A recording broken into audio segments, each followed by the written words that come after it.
Salut, on se retrouve aujourd'hui pour une belle analyse, celle du template en FPS d'Unreal Engine. Rappelons que tous ces templates, ils sont créés par Epic Games et ça va nous permettre de voir un petit peu toutes les fonctionnalités, toute la méthodologie employée par Epic de façon à se l'approprier et à prendre comme ça les bonnes pratiques pour nos propres projets, que ce soit du FPS ou que ce soit d'autres types de jeux.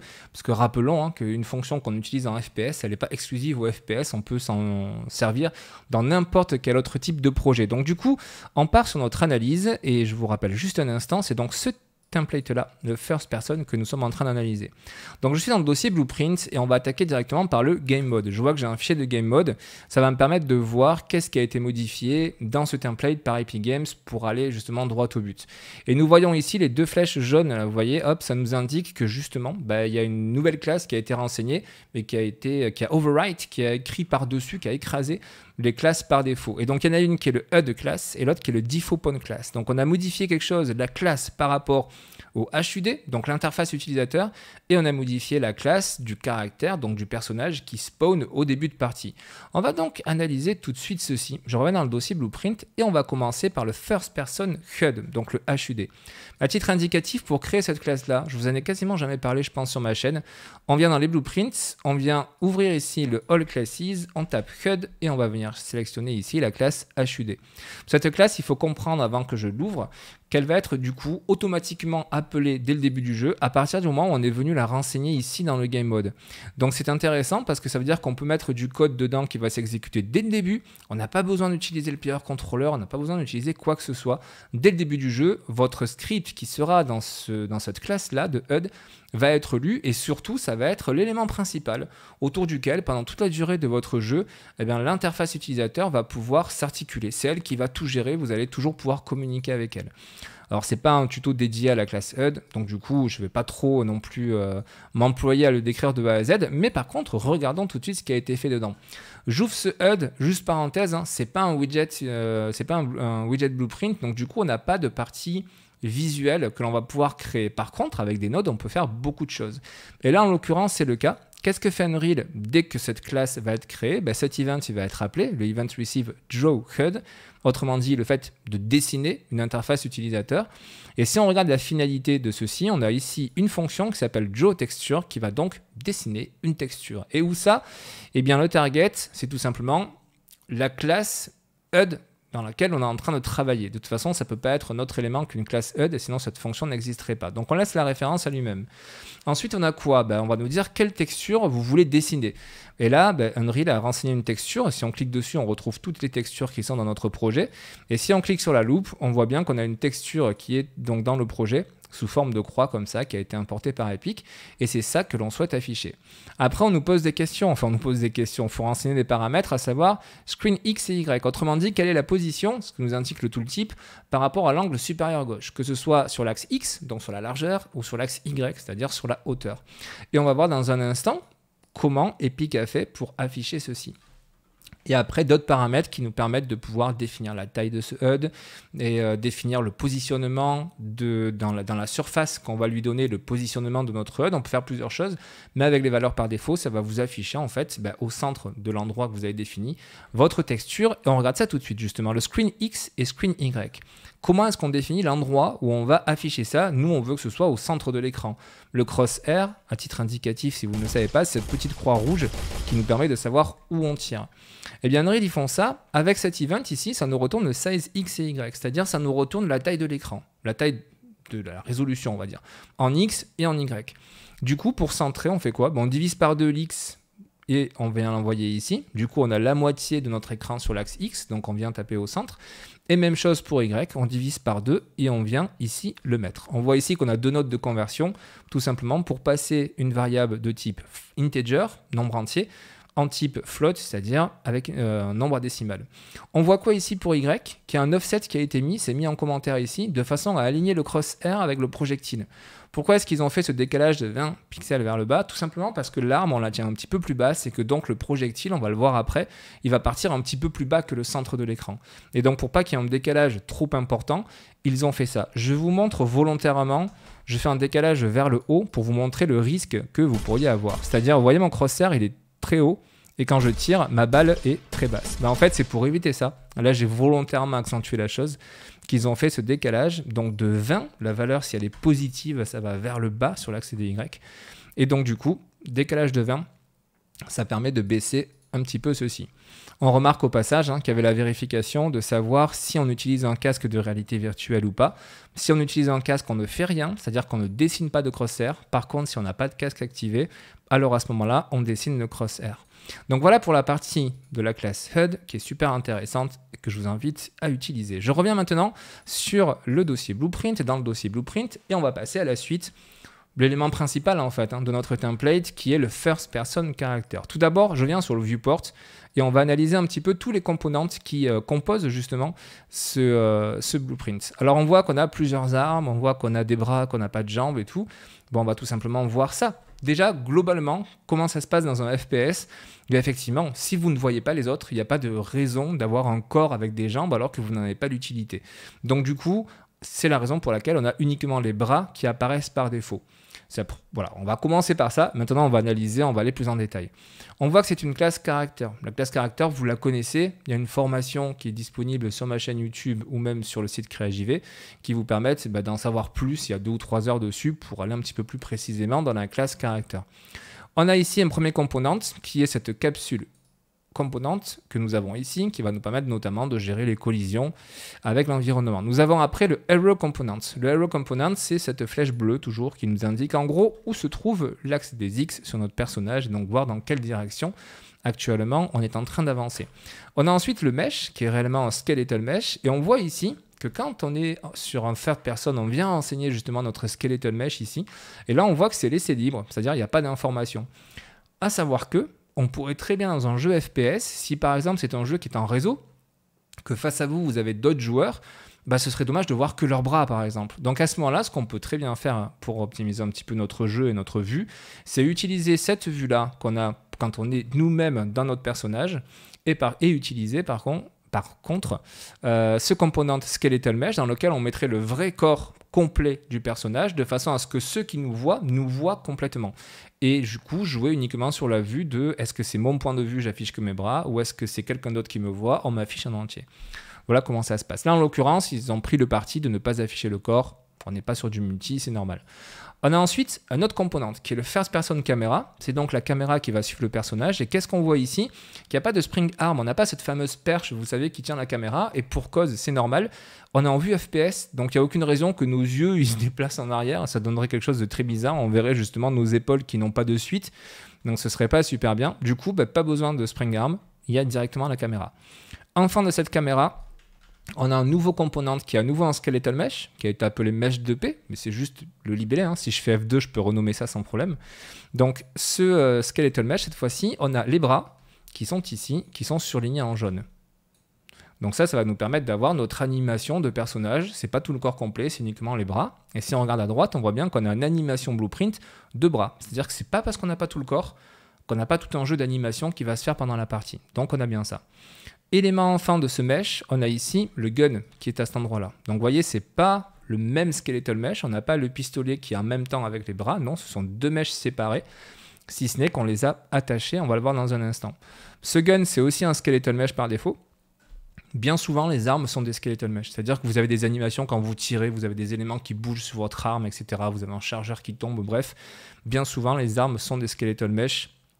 Peut-être pas quand votre jeu est vraiment très low cost, que vous entraînez au début, où un statique peut suffire. Mais après, si vous voulez un minimum de réalisme, c'est toujours un skeletal puisqu'il y a de l'animation. Et enfin, dernier élément ici, la sphère collision qui est ici et qui est mise donc à la sortie du canon. C'est tout simplement de là que va sortir le projectile par la suite. Ça va servir de point de spawn du projectile. On le verra tout à l'heure. Donc ça, c'est pour une première partie vue sans réalité virtuelle. Et après, on a une partie qui est consacrée à la réalité virtuelle. Motion Controller, donc ça va concerner tout ce qui est Motion Controller gauche, on voit qu'il n'y a pas grand chose. Et côté droit, par contre, on a mis quoi? On a mis l'arme ici. On voit un élément enfin qui est le VR Gun. Donc on retrouve un gun. Ils en ont mis un autre pour la partie réalité virtuelle. Ils n'utilisent pas le même. Donc on a le gun de la VR. Vous allez voir pourquoi ils en ont mis deux. Tout simplement pour pouvoir après beaucoup plus facilement pouvoir jouer sur la visibilité de l'un, de l'autre, etc. De mieux séparer l'information. Donc on a le VR Gun. Et enfin, autre élément enfin du VR Gun, c'est cette sphère collision qui correspond exactement à la même que celle-ci, que nous avons là. Clac, Je vais la sélectionner comme ça. C'est exactement la même chose, si ce n'est que celle-ci servira à faire spawn projectile quand on utilisera la réalité virtuelle. Dernière composante, classique, c'est l'élément principal d'une classe character, c'est le character movement, dans lequel on va retrouver toutes les infos concernant tous les paramètres, concernant le déplacement du personnage, le saut, la vitesse de déplacement, etc. Il n'y a rien de spécifique qui a été modifié par Epic, du coup je passe. Et on va directement dans le construction script. Qu'est-ce que fait Epic dans ce projet avec le construction script? Rappelons tout d'abord ce que c'est brièvement, vous avez une vidéo sur ma chaîne dédiée à ça. Le construction script, ça va permettre, avant de faire spawn l'acteur en jeu, de pouvoir le préparer. En gros, vous êtes dans votre salle de bain et avant de rentrer sur scène, il faut un petit peu vous habiller et tout. Ben là, c'est exactement pareil, on va dire, ok, qu'est-ce qu'on fait avant de vraiment faire spawn le personnage en jeu? Et là, on fait quoi? Ben, en fait, on voit qu'on utilise une fonction qui s'appelle attach component to component. Donc, on attache un component à un component. La traduction n'était pas forcément complexe. Et on fait quoi? On attache le gun. Je vais passer sur cette vue-là. On va attacher ce gun à ses bras. C'est-à-dire que par défaut, ils ne sont pas attachés. Si je délie ici le construction script et que je regarde ce que ça nous donne, on voit qu'on a les bras ici et on a notre gun qui est en dessous. Ils ne sont pas attachés. Donc ça, ils l'ont fait dans le construction script. Clac. Ils disent, OK, on prend le gun, on l'attache au bras et on l'attache sur le socket name qui s'appelle grip point. Donc ça, c'est pas inventé. Un socket, ça se rajoute directement dans le skeletal mesh, j'allais dire du personnage ou en tout cas de nos bras. Je vous amène faire un tour du côté du skeletal mesh. Donc je vais sur le skeletal mesh, je double-clique là-dessus. Et ici, je vais venir sur Skeleton en haut à gauche qui me permet d'avoir accès au squelette. Et là, on va chercher dans la liste de gauche. Hop là, le socket, il est ici. Il s'appelle Grip Point et ça nous permet de voir à quel endroit se trouve le socket. Ça tombe bien, il est au niveau de la main et c'est là où on va tenir l'arme. Donc c'est plutôt cool. Sachez que vous pouvez créer des sockets là où vous voulez. Vous prenez n'importe quelle bone de votre personnage, clic droit, Add Socket. Vous rajoutez un socket, vous lui donnez le nom que vous voulez. Et c'est comme ça que vous allez pouvoir rajouter des éléments pendant votre partie sur le personnage. Et du coup, ça va suivre automatiquement les mouvements du personnage puisque le socket va suivre forcément l'objet auquel il est rattaché. Donc ça, c'était la parenthèse socket. Je reviens sur ma fonction. Et après, des informations qui indiquent donc justement que quand on attache ce component-là, on veut qu'en plus, il suive le location donc du component auquel on l'a attaché, les informations de rotation aussi et les informations de mise à l'échelle également. C'est pour la partie on t'accroche. Je vais ensuite sur la partie event graph, donc la partie code principale de notre personnage. Et on va regarder un petit peu ce qui a été fait. Comme d'habitude sur le begin play, on fait quoi? On gère un petit peu la réalité virtuelle. Et là, qu'est-ce qu'il est dit en commentaire? Si on utilise un casque de réalité virtuelle et si on utilise les motion controllers, donc les contrôleurs liés à la réalité virtuelle, alors à ce moment-là, on use le VR gun. Le VR gun, c'est lui, c'est le pistolet qui est là pour justement la réalité virtuelle. Et on cache le mesh 2P, c'est-à-dire on va utiliser lui et du coup on cache les bras et il faut aussi cacher le gun qui va avec. Alors comment est-ce qu'on fait ça? Bien, première vérification, est-ce que le casque de réalité virtuelle est activé? S'il est activé, qu'est-ce qu'on fait déjà? On décoche le contrôleur rotation use, c'est-à-dire qu'on n'utilise plus le fait de, ça c'est un anti-vomissement je suppose avec la VR, le fait de quand on bouge les contrôleurs, de bouger aussi le déplacement dans l'espace avec la tête, parce que je pense qu'avec la VR, ça doit être absolument terrible. Ensuite, on fait un autre check aussi, savoir si on utilise le motion controller ou pas. Donc ça, si on est en VR, ça va nous dire true. Et du coup, on fait quoi? On utilise la fonction set hidden in game qui va nous permettre d'afficher ou de cacher. C'est pas parce que la fonction s'appelle on définit le fait de cacher un objet, on voit que c'est que du booléen, donc si c'est vrai, on le cache, si ce n'est pas vrai, on l'affiche. Donc c'est la même fonction. Ne cherchez pas un set show in-game, ça n'existe pas. Donc première étape, c'est de prendre le mesh 2P. Le mesh 2P, c'est donc celui-ci, les bras. On dit qu'on le cache, et on dit aussi qu'on propage aux éléments enfants. Ici, vous avez une hiérarchie qui s'est instaurée, donc le gun, il est enfant des bras, du coup ce sera caché, la sphère aussi. Donc en une seule fonction, on cache et le bras, et tous les éléments qui appartiennent au bras. Et ensuite, on fait l'inverse, c'est-à-dire qu'avec la même fonction, mais cette fois-ci décochée, on va afficher le VR gun. Donc cette fois-ci, on va vraiment afficher le pistolet. Ça veut dire quoi? Ça veut dire qu'en fait, en jeu, on ne le voit pas. Mais en gros, on a tous les acteurs qui potentiellement peuvent être activés à tout moment, afficher l'un ou l'autre. Ensuite, pour terminer sur la VR, et il me tarde d'être équipé pour voir concrètement ce que ça fait ceci, notre fameuse fonction qui va reset l'orientation et la position. Je simplifie en disant de notre casque de réalité virtuelle, mais sincèrement, je vous ferai une vidéo dédiée à ça dès que je serai équipé. Pour l'instant, je ne vais pas m'avancer, je ne suis pas équipé, je ne vais pas faire celui qui sait, je ne sais point. On passe ensuite au stick input. Le stick input, ça correspond à ceci. Ça correspond au joystick que vous avez donc de votre manette. Et effectivement, si vous jouez avec la manette, vous allez pouvoir donc regarder vers la droite, vers la gauche. Vous allez pouvoir regarder de haut en bas. Et justement, c'est géré ici. Alors, turn rate et lookup rate, si on va dans les settings, project settings, et qu'on va dans les inputs, c'est à cet endroit-là qu'on va retrouver dans l'Axis Mapping tous ces événements qui ont été créés. Donc turn rate et lookup rate. Et on voit ici donc que c'est lié à nos joysticks sur l'axe X ou sur l'axe Y en fonction de si on regarde à droite, à gauche ou de haut en bas. Et on voit également qu'ici, on a la flèche gauche et la flèche droite du clavier pour le fait de tourner donc à droite et à gauche. Donc ça, c'était pour vous dire en fait à quels événements ça se rapporte. Si on l'appelle je ne sais pas comment, eh bien ici, à ce moment-là, on aurait écrit input axis je ne sais pas comment. C'est pas parce qu'il y a marqué turn rate que ça marche. Ça, c'est vraiment un nom d'événement qui est donné. Donc, on vient ici, et quand cet événement va être appelé, c'est-à-dire à partir du moment où on va bouger notre joystick ici sur notre manette, cet événement va être appelé. Et encore, je vous mens, parce que réellement, ce qui se passe, c'est qu'à chaque frame, ceci est exécuté, et ça va venir récupérer la valeur que nous retourne le joystick. Si on a lâché le joystick à chaque tick, donc à chaque frame, ça va nous retourner 0. Si on va à droite, ça va nous retourner 1. Si on va à gauche, ça va nous retourner moins 1. C'est comme ça qu'on va savoir s'il y a un déplacement dans l'espace ou pas à faire exécuter. Ça veut dire qu'à chaque frame, ça va exécuter cette fonction addControllerYoInput qui va nous permettre de pouvoir prendre en compte justement ce déplacement qui est dû à notre contrôleur. Et comment est-ce que c'est calculé ? On est actuellement sur un joystick. Et le joystick, on n'a pas la précision qu'on a de la manette, c'est notamment la rapidité qu'on a de la manette. Donc ce que fait Unreal, c'est qu'ils prennent ici une variable qu'ils ont créée, qu'ils ont appelée base turn rate, qui va être le mouvement qui va devoir s'exécuter quand on va être à fond de notre joystick, quand on va tourner à fond à droite par exemple. Et bien ça va définir la distance entre guillemets qu'on va parcourir sur une seconde. C'est exécuté avec le getWorld delta seconde. Et du coup, le résultat, ça va être envoyé ici. Ce qui va nous permettre, si on a le joystick qui est complètement tourné à droite, de tourner à droite de 45 unités par seconde. Si on est à la moitié, on tournera de la moitié par seconde, etc. Puisque l'avantage d'un joystick, c'est d'avoir justement plus de précision comme ça au niveau de nos touches. Ce qui est valable pour le turn rate, c'est-à-dire le gauche-droite, c'est valable aussi pour le haut-bas. Ça va être exactement la même chose, si ce n'est que là, on fait référence au yo. Je vous montre tout de suite, pour rappel, hop là, ce qu'est le yo, etc. Quand vous hésitez, quand vous travaillez sur vos rotations et que vous hésitez, vous venez ici et vous survolez. Le X, c'est le roll, le Y, c'est le pitch et le Z, c'est le yo. Donc là, le gauche-droite, ce sera toujours sur le yo, c'est-à-dire l'axe Z. Et effectivement, quand on fait une rotation autour de l'axe Z, c'est ce qui va nous permettre de faire droite-gauche comme ceci. Donc là, on fait le contrôleur yo. Et quand on regarde au bas, c'est exactement pareil, mais cette fois-ci, ce n'est pas le yo, c'est le pitch input. Donc retenez ces fonctions, addControllerYoInput, addControllerPitchInput. Ce qui est vrai ici pour les sticks, c'est-à-dire pour les joysticks vraiment, eh bien c'est vrai pour la souris aussi. C'est-à-dire que de la même façon, mais cette fois-ci les événements s'appellent turn et lookup, mais c'est exactement pareil, si ce n'est que cette fois-ci ça va être lié à la souris. Si je replie ça et que je prends le turn et le lookup, vous voyez qu'on a souris mouse X et le souris mouse Y pour le lookup.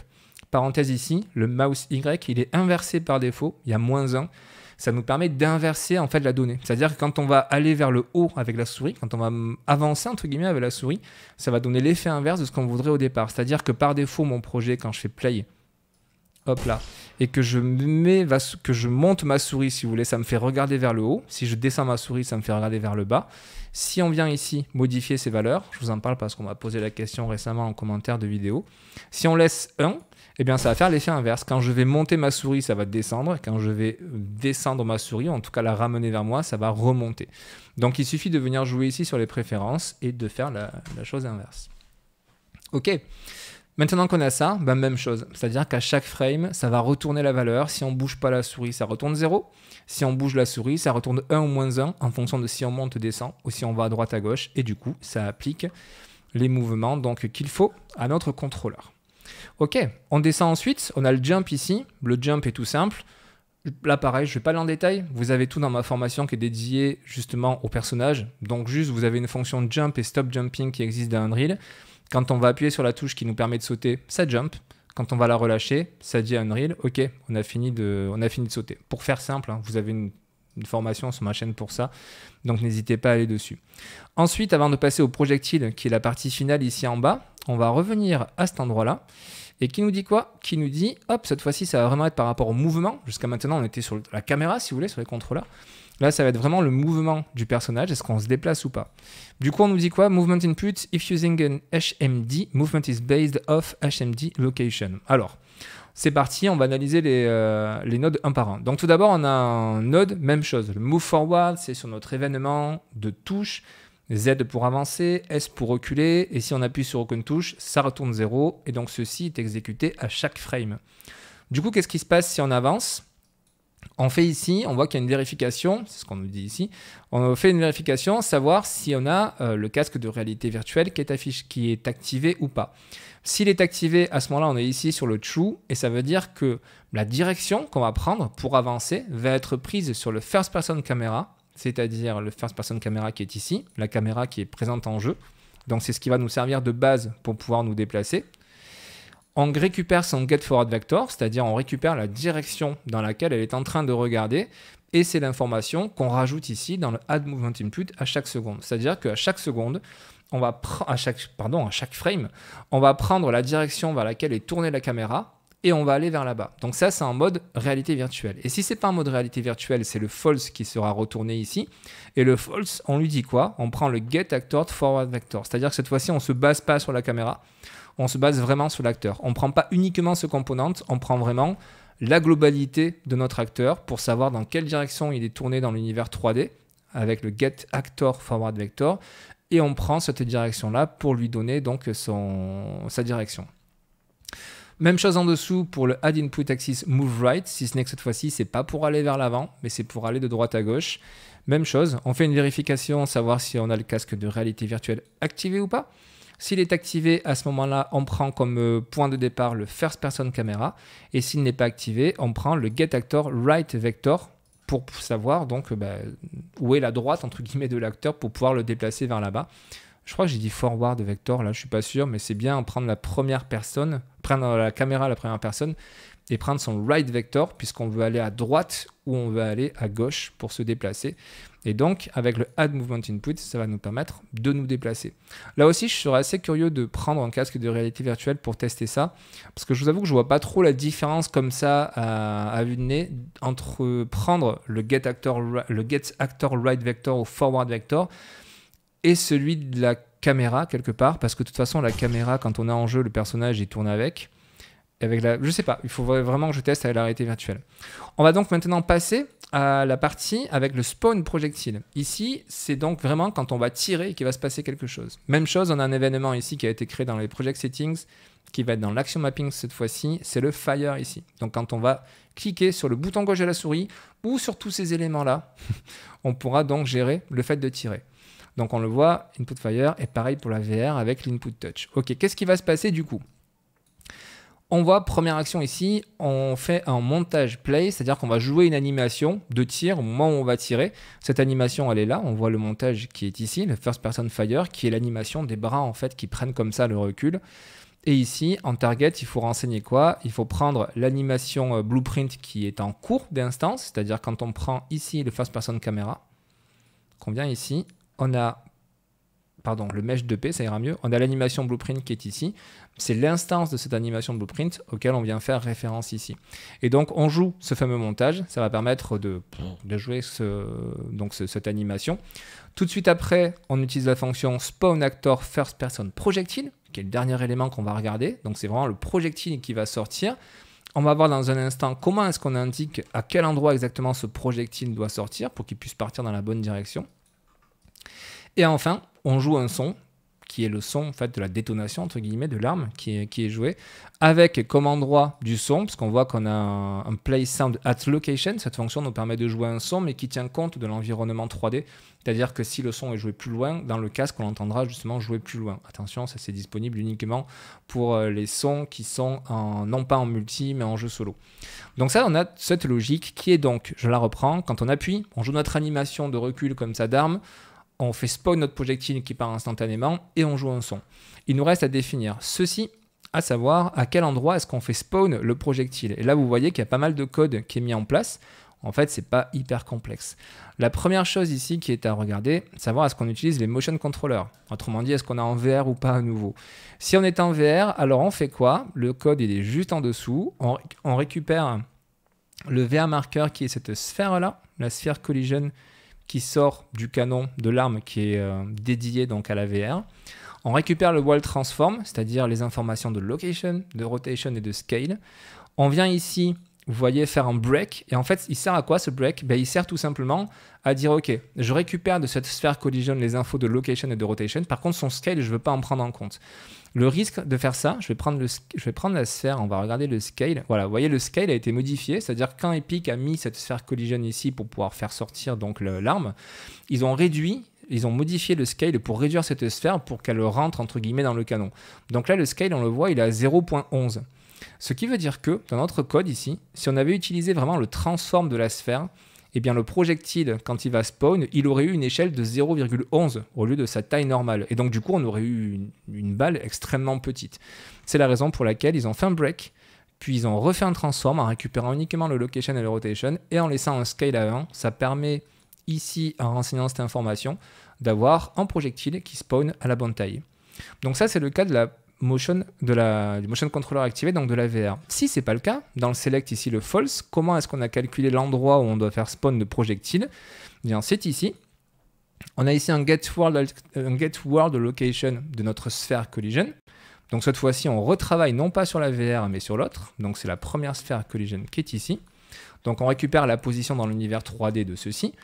Ensuite, on vient ajouter ici, on vient additionner, et c'est ce que nous dit Epic. Ils avancent un petit peu vers l'avant le spawn du projectile, tout simplement pour éviter déjà la collision avec notre propre arme éventuellement quand on tire et qu'on est en train de courir vers l'avant par exemple. Effectivement, ça permet d'éviter ces soucis de collision. Donc ils avancent un petit peu ça. Et ils l'avancent comment? Avec cette fonction rotate vector qui va prendre un premier paramètre, donc on l'ajoute, hein, rappelez-vous bien, c'est une addition de vecteur à un vecteur. Et donc ce nouveau vecteur, il est composé d'un offset. Donc c'est une variable créée par Epic. On voit qu'en X, ils ont avancé de 100 et en Z, ils ont baissé de 10. Donc ils créent comme ça un petit décalage de l'objet en prenant compte en plus ici de la rotation de la first person camera, c'est-à-dire que peu importe la façon dont on est en train de regarder dans l'espace, etc., ça tient compte de cette rotation. On additionne ces deux vecteurs.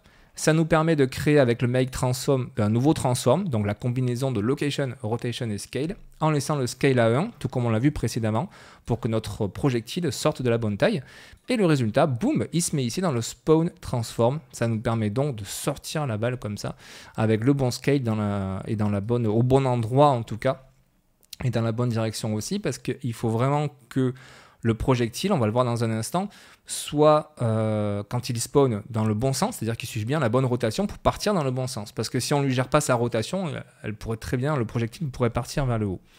C'est tout ce que j'avais à vous dire pour le first person character. On part sur le dernier component, ce sera rapide, il n'y a pas grand-chose, qui est justement le projectile. En projectile, on est ici dans un blueprint de type actor, c'est noté en haut à droite. Donc acteur le plus générique d'Unreal. Et nous avons ensuite ici dans la liste des componentes, on va voir comment il est constitué. On a un premier élément qui est ici le collision component. C'est une sphère à collision tout simplement qui a été créée. Dans cette sphère collision, on y a mis un enfant, cette fois-ci un static mesh, qui est cette bille jaune, cette sphère jaune qui permet de visuellement parlant voir cette sphère. Donc à la base, c'est géré uniquement avec ça. Que je regarde s'il y a une chose qui a été gérée ou pas ici. Non. Notre collision non plus, on est bon. Et après, on a cet élément-là qui est un component projectile qu'on peut retrouver ici en tapant projectile et vous avez projectile movement. Et donc ce component, à partir du moment où vous le mettez, ça fait ceci. Si je simule, vous voyez, il y a notre acteur qui part à fond la caisse en fait. Et tout simplement parce que ça fait son travail de lancer un projectile. Quand on sélectionne ce projectile, dans la colonne de droite, vous avez pas mal de paramètres qui vont vous permettre de pouvoir gérer justement ce projectile. Et là, on voit ce qui a été modifié par Epic. On a un premier paramètre, enfin les deux, qui sont la vitesse initiale, c'est-à-dire dès que votre acteur va spawn en jeu, tout de suite, il aura une vitesse de 3000 en déplacement. 3000 toujours dans sa propre direction, dans son propre X. Et après, une vitesse maximale de 3000. C'est-à-dire, vous pouvez dire vitesse initiale de 3000, mais il monte jusqu'à 8000. Et du coup, il va avoir une accélération jusqu'à 8000. On voit qu'ils ont modifié aussi est-ce que ça peut bounce, est-ce que ça peut rebondir. Donc effectivement, vous pouvez très bien mettre ça, et c'est ce qui est mis par défaut dans Unreal, et du coup quand on va taper, ça disparaît sur les acteurs qui peuvent prendre des dégâts, et sur les autres, bah, vous voyez, ça rebondit tout simplement. Donc effectivement, si on ne mettait pas le shoot bounce actif, bah, les balles, elles resteraient en fait au même endroit. On va faire le test rapidement. Si je fais ça, la balle, une fois qu'elle va toucher le sol, bah, elle reste en fait. Elle ne rebondit pas. Elle a touché, elle a eu un impact, et du coup, elle ne bouge pas. Donc voilà ce qu'a modifié Epic principalement dans les paramètres. Maintenant qu'on a vu ça, hop, on va regarder dans le construction script, on n'a rien du tout. Et on va regarder dans l'event graph ce que nous avons. En fait, il n'y a qu'un élément, c'est ici sur le event hit. Autrement dit, cet événement, il va être appelé dès qu'il va y avoir un toucher, dès qu'il va y avoir une collision avec un autre acteur. Et là, ce que ça fait, bah, ça prend justement l'acteur que ça vient de toucher, ça vérifie cet acteur avec la fonction isSimulatingPhysics. Est-ce que cet acteur actuellement a la physique d'activer ou pas? Si cet acteur a la physique d'activer, à ce moment-là, ça va ajouter, avec la fonction addImpulse@location, ça va ajouter un impulse. Donc ça va donner une impulsion pour faire bouger l'acteur. C'est pour ça que certains cubes peuvent bouger. Et tout de suite après, ça fait quoi? Avec la fonction destroyActor, on détruit justement le projectile. Donc ça, c'est dans le cas où la physique est activée sur l'élément que ça vient de toucher. Si par contre la physique n'est pas activée, ça fait rien du tout. Et c'est pour ça qu'on voyait que le projectile, du coup, rebondissait et puis termine sa vie au bout d'un moment. Cette fonction addImpulse@location, on voit qu'elle a deux paramètres à donner, l'impulse et le location. C'est-à-dire le point dans le monde, comme c'est dit pour le location, où l'impulse a lieu, c'est-à-dire là où vraiment il y a l'impact. Du coup, c'est donné avec le getActorLocation du projectile, du coup, c'est-à-dire que dès qu'il va y avoir un contact, on récupère la position de ce contact et ça nous permet de savoir où est-ce qu'a lieu ce contact. Donc ça, c'est le premier élément. Et l'impulse, après, on a besoin de dire dans quelle direction est-ce qu'on veut justement que cet acteur parte. Et bien là, ce qu'on fait, enfin l'acteur, là du coup, je ne parle pas du projectile, je parle de l'acteur qu'on vient de frapper. Ben là, du coup, on récupère avec la fonction getVelocity, attention, nous sommes toujours dans le projectile, donc on récupère la vitesse de déplacement de l'acteur. Qu'on multiplie par 100, ça permet de rajouter encore plus l'impulsion et on va venir le renseigner ici en impulse. Et du coup, on va donner cette impulsion à notre acteur. Du coup, ça nous donne ceci sur les acteurs que l'on peut toucher et ça nous donne ceci sur les acteurs qu'on ne peut pas déplacer. Si on veut terminer un petit peu notre test, si je prends par exemple cet élément-là, par défaut, vous voyez ici, le Simulate Physics est désactivé. Si je le coche, que je viens modifier sa masse et que je mets une masse identique, parce qu'il y avait une forte masse identique aux autres cubes, si je viens ensuite essayer de tirer dessus, bah vous voyez qu'on peut déplacer ce bloc. Donc tout ce qui est avec la physique activée, on peut le déplacer. Là, il y a une masse plus importante, je pense, donc il se déplace beaucoup moins vite. Lui, la physique n'est pas activée, il ne se déplace pas, et ainsi de suite. Donc voilà comment ça se passe dans ce template First Person qui est hyper complet. N'hésitez pas vraiment à le reprendre, à regarder un petit peu tous les divers éléments en fait, qui composent ce template-là, qui est plus que complet. On y reviendra dans des formations dédiées vraiment au FPS. Ça ne devrait pas tarder sur la chaîne, n'hésitez pas à check régulièrement. Je vous dis à très bientôt pour la prochaine analyse. Restez créatifs, ciao!